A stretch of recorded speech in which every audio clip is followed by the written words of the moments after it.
Babu adabi dukhulil khala, bab menjelaskan tentang tata krama, adab-adab masuk ke kamar mandi. Ini penting ini. Karena sering diremehkan oleh kebanyakan orang. Kami ingatkan begini. Ibadah itu bukan hanya di masjid, awas. Bukan hanya di masjid. Di kamar mandi kita bisa ibadah. Ini tolong jangan ada yang ngantuk, belum selesai penjelasannya ini. Kalau ada ngantuk bahaya, nanti dikira kata Ustaz di kamar mandi ibadah. Kalau gitu boleh sholat di kamar mandi seterusnya? Ya terlepas boleh nggak boleh kan ada hukumnya di sana. Tapi sengaja melakukan sholat di kamar mandi ini muskilah, bahaya ini. Nggak, bukan itu maksudnya. Artinya gini, kita bisa melakukan perbuatan-perbuatan yang bernilai pahala, sehingga itu kan disebut ibadah.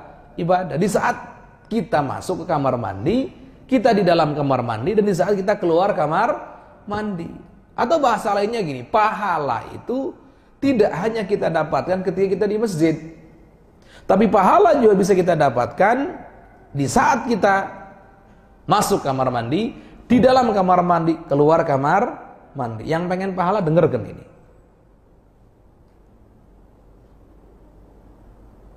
Yang pengen pahala dengarkan ini. Baik. Qal fa idza qasadta baital khala baital ma liqada'il hajah faqaddim fid dukhuli rijlakal yusra wa fil khuruj rijlakal yumna. Kalau kamu berniat untuk masuk ke kamar mandi untuk qada' hajah, menunaikan hajatnya itu maksudnya buang air. Faqaddim fid dukhuli rijlakal yusra, maka utamakan, dahulukan saat kamu masuk kaki kiri apa kaki kanan? Masuk kiri apa kanan? Atau lupa jangan-jangan? Masuk kaki kiri, keluar kaki kanan. Baik, ada pertanyaan begini. Kalau kita sudah melakukan itu, masuk pakai kaki kiri, keluar kaki kanan, apakah otomatis dapat pahala? Jawabannya enggak. Enggak. Ustaz, kan itu kan sudah sama dengan Rasulullah. Iya. Tidak semua perbuatan yang kita lakukan yang sama dengan perbuatan Rasulullah itu mengandung pahala. Enggak. Pertanyaannya, Rasulullah makan atau tidak? Makan. Kita makan. Apakah kalau sama berarti ada pahala? Enggak. Rasulullah makan pakai tangan apa? Kanan. Kita makan pakai tangan kanan. Apakah ada pahala? Rasulullah makan kurma misalkan, kita makan kurma, apa dapat pahala makan kurma? Apakah semua yang sama dengan apa yang Rasulullah perbuat otomatis dapat pahala? Tidak. Kalau urusannya ibadah mahdhah, salat, puasa, itu jelas. Ini kita berbicara tentang kegiatan sehari-hari yang sifatnya tabi'iyah sebagai seorang manusia. Tabi'i itu yang biasa dilakukan oleh manusia normal pada umumnya. Manusia ya butuh tidur, butuh makan, butuh kamar mandi, dan seterusnya. Apakah kalau perbuatan kita sama dengan perbuatan Rasulullah, caranya sama dengan cara Rasulullah, dapat pahala otomatis? Jawabannya tidak, sama sekali enggak. Rasulullah tidur, kita tidur, oh sama-sama tidur dong, dapat pahala? Enggak. Sama dengan Rasulullah tidak berarti mendapat pahala, kecuali dengan satu syarat. Hatinya niat ngikuti Rasulullah, namanya ta'assi. Ngikuti Rasulullah. Saya masuk kamar mandi pakai kaki kiri, udah sama tuh. Seperti instruksi Rasulullah dan seperti yang dicontohkan Rasulullah. Udah sama tuh, sama. Tinggal tambahin dikit lagi. Kalau kita ditanya, kenapa kamu mengutamakan kaki kirimu, mendahulukan kaki kirimu dari kaki kananmu? Jawabannya karena ngikuti Rasulullah. Kalau hatinya karena ngikuti Rasulullah, saat itulah pahala mengalir. Jadi dua dong kalau gitu syaratnya, dua. Kita melakukan apa yang dilakukan Rasulullah, itu satu. Yang kedua, niatnya untuk ngikuti Rasulullah. Kalau niatnya yang lain-lain, enggak. Apalagi lupa, ditanya kaki kiri kaki kanan, jawabannya kencang kaki kiri. Tapi coba terakhir masuk kamar mandi pakai kaki apa? Udah mulai. Iya ya, kaki apa ya tadi ya? Kalau lupa begitu, walaupun faktanya kaki kiri, nggak dapat itu pahalanya, karena nggak ada niat ngikuti Rasulullahnya. Umat Islam itu dimudahkan untuk mendapatkan derajat yang tinggi, karena diantara caranya apa? Ngikuti Rasulullah. Ngikuti bukan hanya cocok sama perbuatannya, bukan, tapi memang niatnya untuk mengikuti. Di situ, kalau kita tidur seperti tidurnya Rasulullah, karena ngikuti Rasulullah, pahala. Kalau kita makan seperti makannya Rasulullah, karena ngikuti Rasulullah, pahala. Kalau kita masuk kamar mandi sama seperti yang Rasulullah lakukan cara-caranya, karena ngikuti Rasulullah dengan mengutamakan kaki kiri, maka pahala mengalir. Masuk keluar kamar mandi mengutamakan kaki kanan terlebih dahulu karena ngikuti Rasulullah, saat itu pahala ngalir. Itulah yang kami maksud. Loh, namanya dapat pahala itu nggak harus di masjid. Ibadah itu nggak harus di masjid. Nggak harus di masjid. Ternyata di kamar mandi kita bisa dapat pahala. Pahala banyak lagi. Sebanyak sunnah yang kita ikuti, yang kita lakukan, sebanyak itu pula pahala yang kita dapatkan. Ini yang indah, yang luar biasa di sini. Ya Masya Allah. Jadi di pelajaran ini apa yang kita bisa ambil? Prinsip bahwa mari perbanyak pahala dengan mengikuti Rasulullah. Cara berpakaiannya, cara jalannya, cara minumnya, cara makannya, cara masuk kamar mandinya, dan begitu seterusnya, semua diniatkan untuk mengikuti Rasulullah. Pahala-pahala.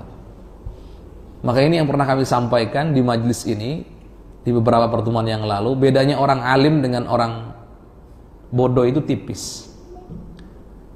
Orang bodoh masuk kamar mandi ya sama, normalnya kiri duluan. Orang alim juga sama, kiri duluan. Cuman yang membedakan orang bodoh yang masuk kiri duluan itu karena kebiasaan. Orang alim bukan, masuk pakai kaki kiri duluan karena ngikuti Rasulullah. Mana yang berpahala? Yang kedua. Bahkan terkadang ada orang alim pakainya, orang biasa-biasa saja pakainya seperti pakaian orang alim. Gimana pakaian orang alim? Ya pakai gamis, pakai jubah, pakai imamah, ada tongkatnya, ada tasbihnya, kan begitu. Orang alim biasa-biasa saja pakaiannya misalkan. Tapi yang menang yang mana? Ya orang alim. Kenapa? Orang alim pakai pakaian sudah, ya Allah, niat hamba nutup aurat ya Allah, dapat pahala wajib tuh. Orang yang tadi cuman karena pengen dibilang keren, gagah dan seterusnya, akhirnya difoto, dijadikan foto profil.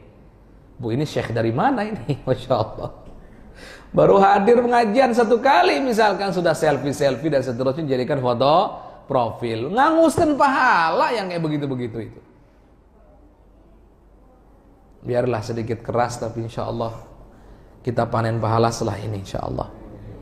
Jadi ya, kembali ya, masuk kamar mandi pakai kaki kiri, keluar kanan. Cukup begitu? Enggak.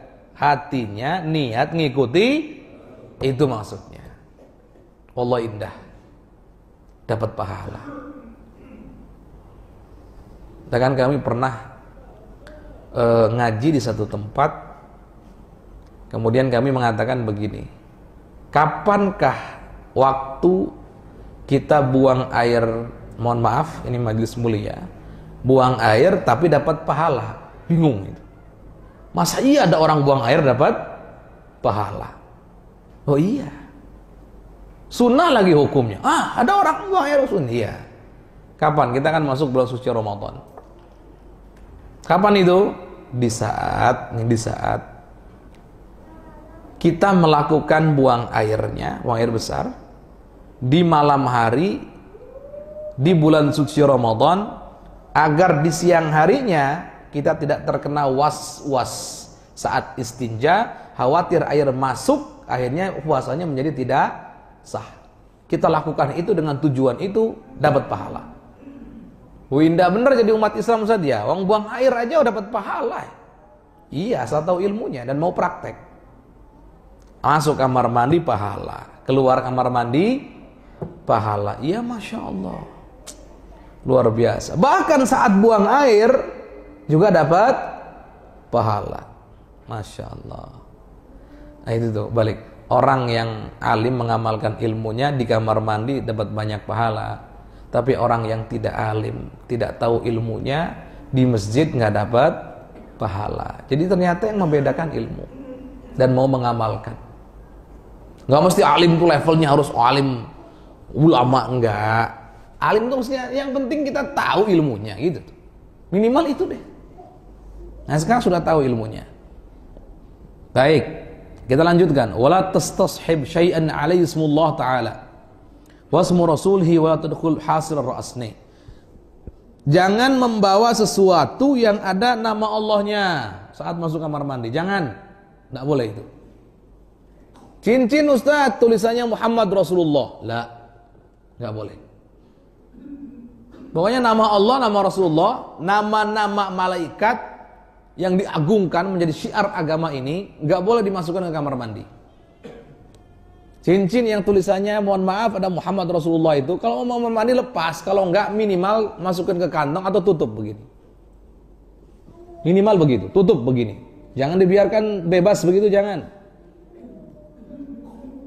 Karena itu masuk kategori merendahkan, meletakkan sesuatu yang mulia di tempat yang hina, nggak boleh. Dalam Islam, perkara meletakkan sesuatu pada tempatnya sangat diperhatikan. Yang mulia tempatkan di tempat yang mulia, yang hina tempatkan di tempat yang hina. Maka coba perhatikan. Sujud dan ruku itu makom mulia atau makom hina? Sujud dan ruku itu makom menghinakan diri. Seorang hamba ketika ruku, ketika sujud itu sedang menghambakan dirinya kepada Allah, merendahkan dirinya di hadapan Allah. Jelas? Oke. Membaca Al-Quran kalamullah, mulia sekali. Lihat, mulia membaca Al-Quran, jangan ditempatkan di makom yang hina saat ruku, saat sujud. Makanya para ulama menjelaskan hukum jangan baca Quran di saat ruku dan sujud. Kenapa? Enggak pas tempatnya. Bahkan itu antara makruh dan haram. Quran itu mulianya luar biasa. Orang junub nggak boleh itu baca Quran. Orang haid juga tidak diperbolehkan baca Al-Quran. Jika itu menggunakan lisannya tentu. Kalau dalam hatinya nggak masalah. Mulia Quran itu. Maka jangan tempatkan yang hina. Maka kembali ke sini sama nih. Kamar mandi, apalagi tempat buang yang ada toiletnya itu, tempat buang kotoran, itu tempat hina. Tempat para jin ada di situ. Jangan masukkan sesuatu yang mulia ke situ. Cincin yang ada nama Allahnya pengen, Pak. Kita juga pengen sebetulnya pakai cincin yang ada Muhammadun Rasulullahnya itu pengen dan kita punya. Tapi yang dikhawatirkan kita nggak bisa memuliakannya. Ini nama agung. Ada Allah, ada Rasulullah, dua-duanya. Dan ini berbahaya sekali. Kalau sampai kita tidak memperhatikan ini, khawatir masuk kategori merendahkan syiar-syiar Allah dan itu dosa. Maka dari itu sempat dalam satu waktu ada pakaian yang tulisannya La ilaha illallah. Hati-hati. Ustadz, saya pakai pakaian punggungnya tulisannya La ilaha illallah. Kan lebih baik daripada nama pemain bola. Iya, dari sisi itu benar. Tapi kita saat ingin membersihkan, menyucikan, hati-hati. Jangan-jangan dibersihkan pakai kaki nanti itu. Dimasukkan kamar mandi yang ada toiletnya nanti itu. Jangan-jangan dikumpulkan nama-nama Allah yang agung, yang itu tulisan daripada baju dengan baju-baju yang lain, ditumpuk di tempat yang hina. Na'udzubillah. Cinta boleh, menghormati boleh, tapi jangan sampai menghormati yang ujungnya adalah menghinakan, itu salah. Maka sekarang yang punya baju-baju La ilaha illallah tulisannya itu, tolong tempatkan di tempat yang mulia itu. Hati-hati. Tapi sesaat ada La ilaha illallah. kita nggak protes untuk urusan tulisannya. Tapi kita ingatkan, hati-hati, itu nama Allah, nama Rasulullah. Tolong muliakan. Tapi la ilaha illallah, giliran dilepas, lempar saja kemana maunya. Yang kayak begini. Jangan dipikir para ulama tuh nggak tahu dan nggak pengen. Kalau perlu sebetulnya kita para santri khususnya, kalau perlu ujung rambut sama ujung kaki itu tulisannya Allah sama Rasulullah kalau perlu. Cuman kita khawatir tidak bisa memuliakan. Kalau perlu peci kita tulisannya la ilaha illallah. Cincinnya juga begitu, bajunya juga la ilaha illallah. Tapi kita ngerti, yang dikhawatirkan kita tidak bisa memuliakan nama agung itu.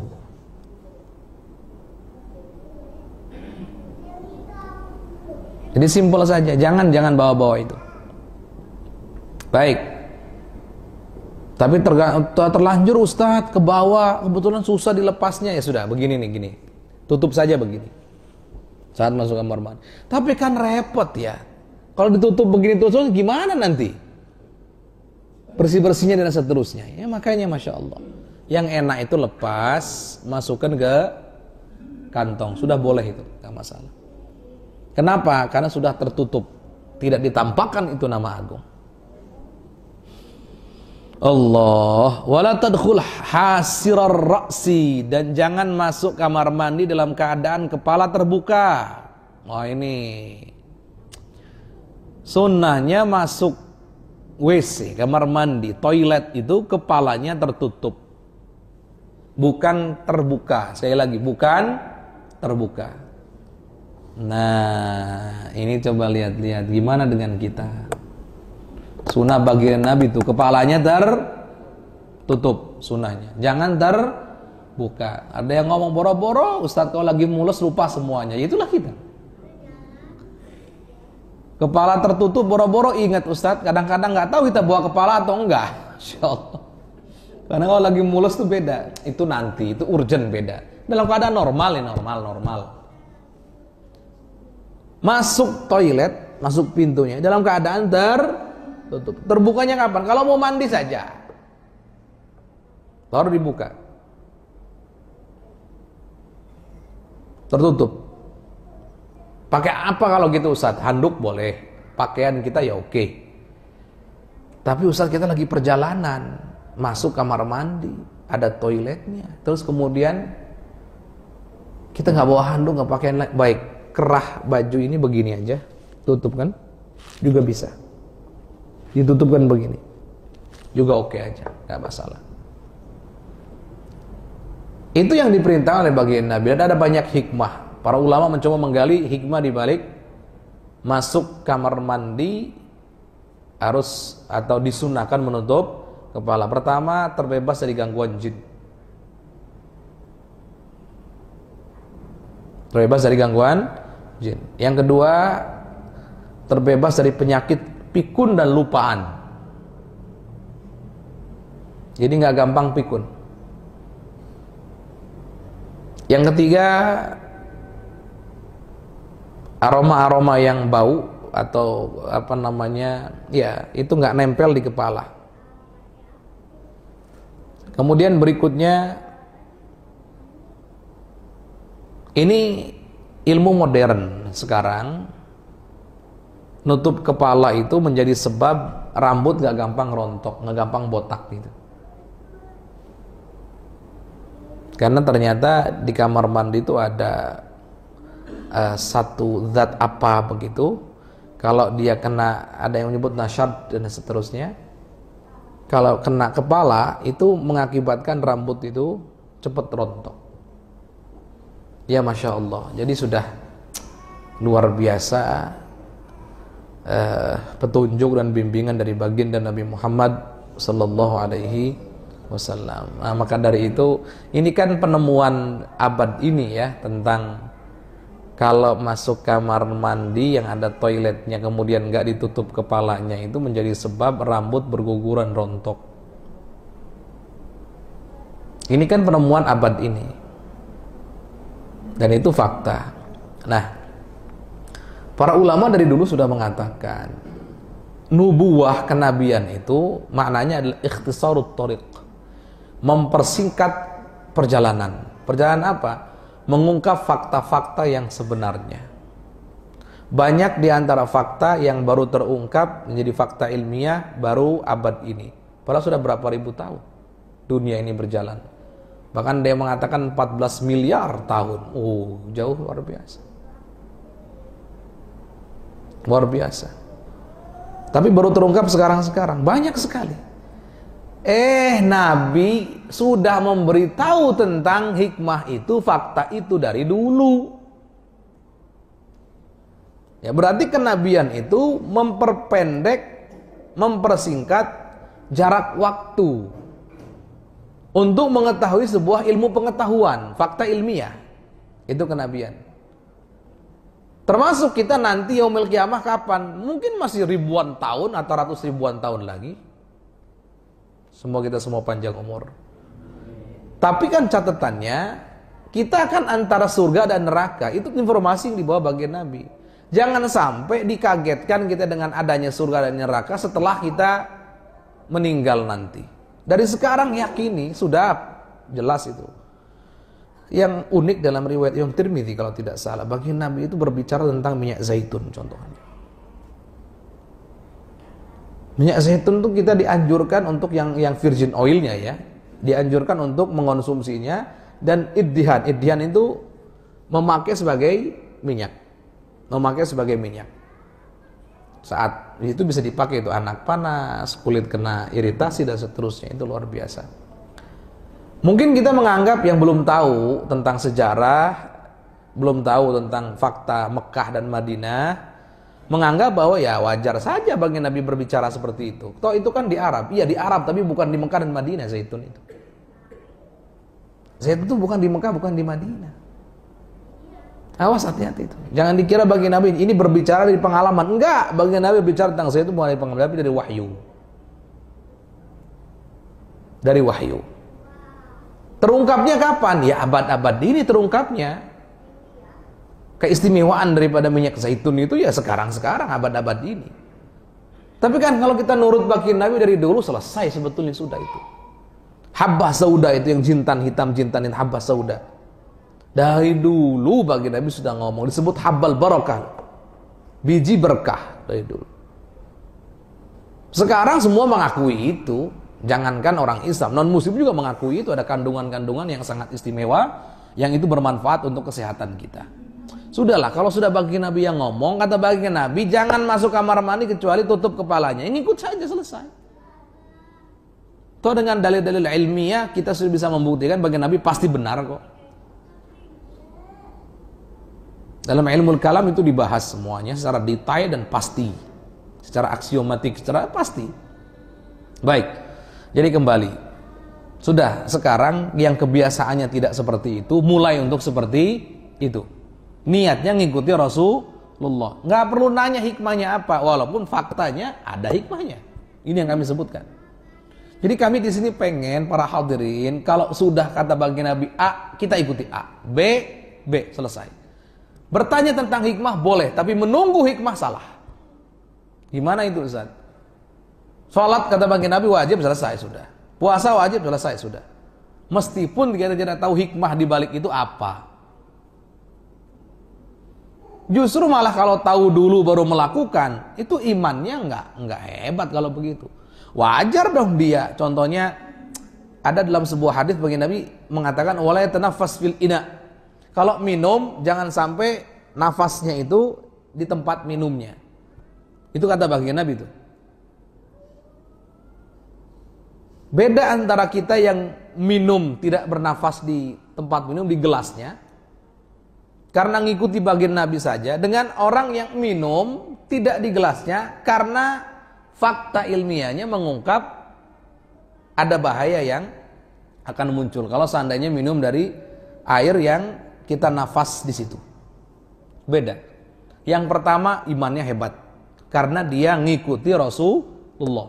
Yang kedua, mungkin dia beriman, tapi yang memotivasi dia sebetulnya adalah fakta ilmiah, kedokteran dan seterusnya itu. Itu menunjukkan mana yang kuat. Yang kuat yang pertama. Sudah, pokoknya kata bagian Nabi A, ikuti. Sekarang pertanyaannya, mana satu saya sabda baginda Nabi yang bertentangan dengan fakta ilmiah? Nggak bakal ketemu ila yaumil qiyamah. Nggak ada. Karena sifat wajib bagi Rasul adalah sidq, pasti benar.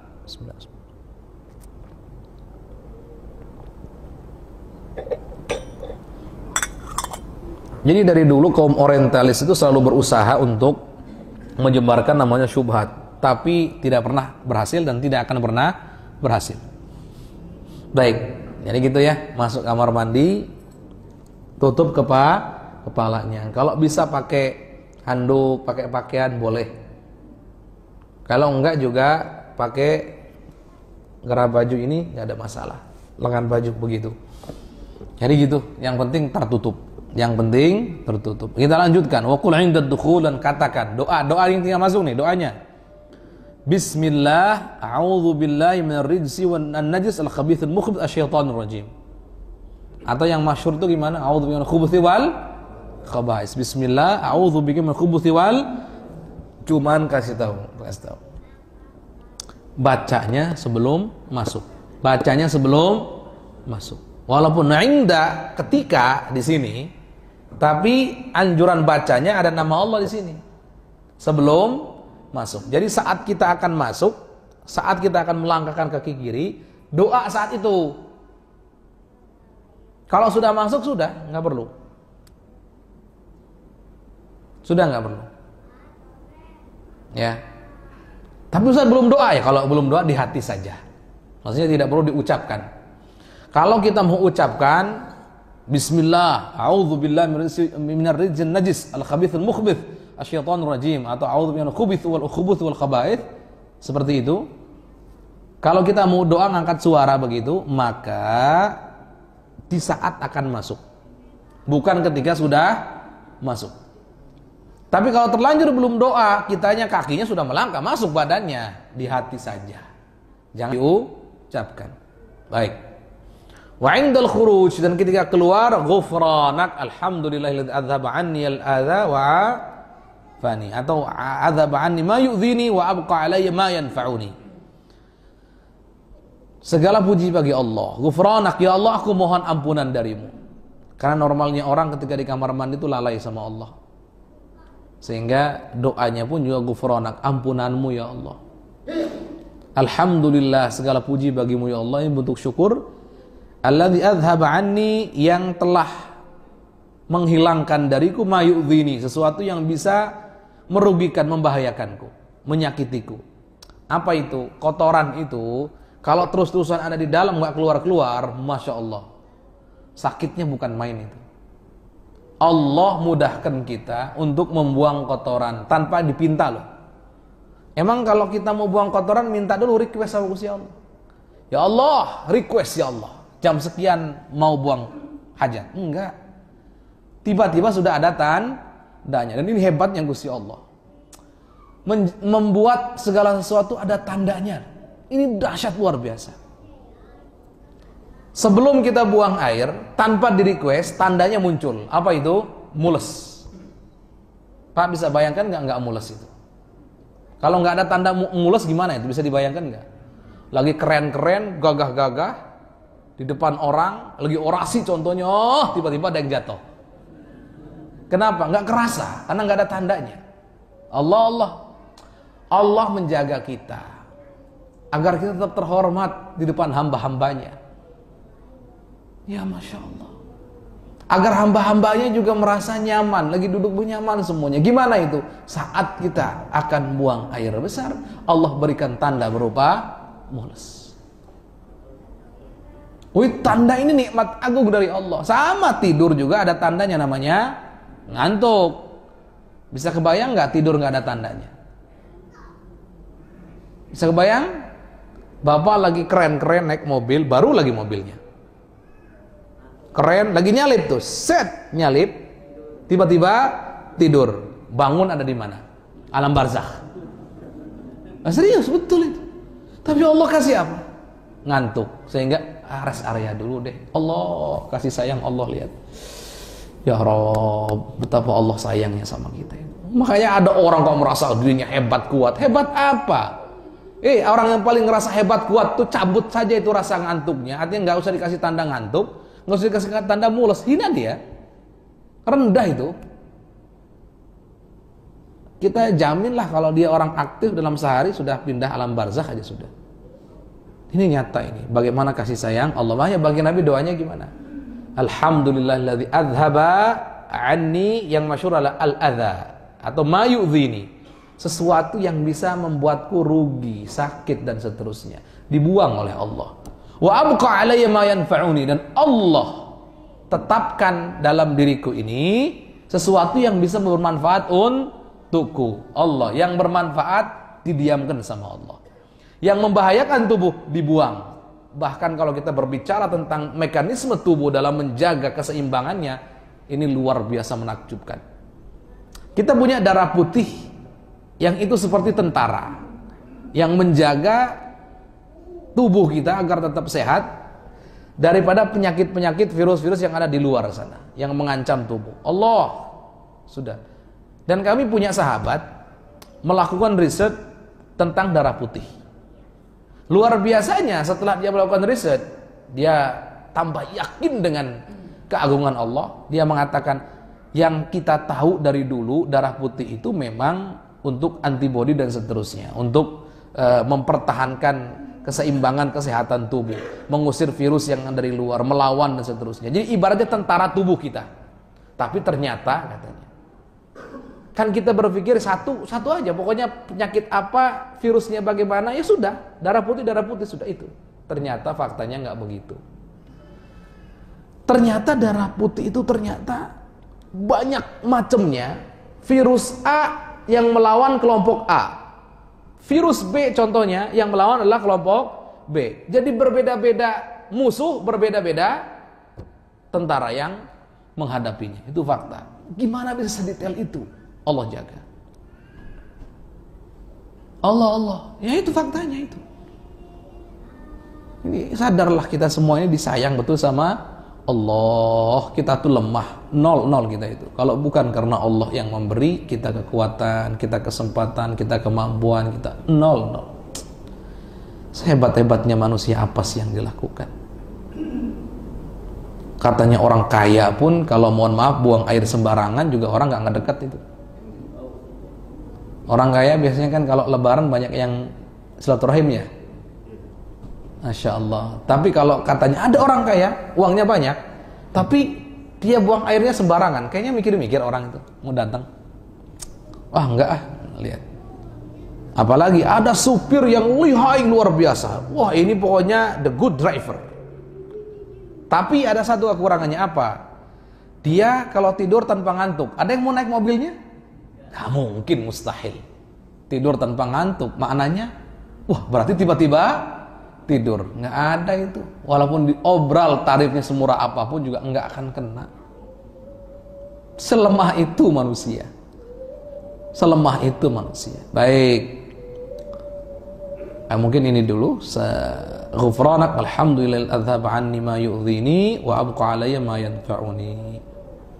Nah nanti adab-adab buang air besar. Masih dalam pembahasan yang sama, cuman paragraf yang berbeda. Ini sudah bagaimana cara kita buang air besar yang sesuai dengan sunnah, dan kita juga terkadang menyebutkan hikmah-hikmahnya supaya menambah keyakinan kita bahwa apapun yang ditunjukkan oleh Allah, oleh baginda Nabi, itu semuanya adalah kasih sayang untuk umatnya, dan itu terbukti fakta semuanya. Baik, cukup insyaallah. Wallahu alam bissawab.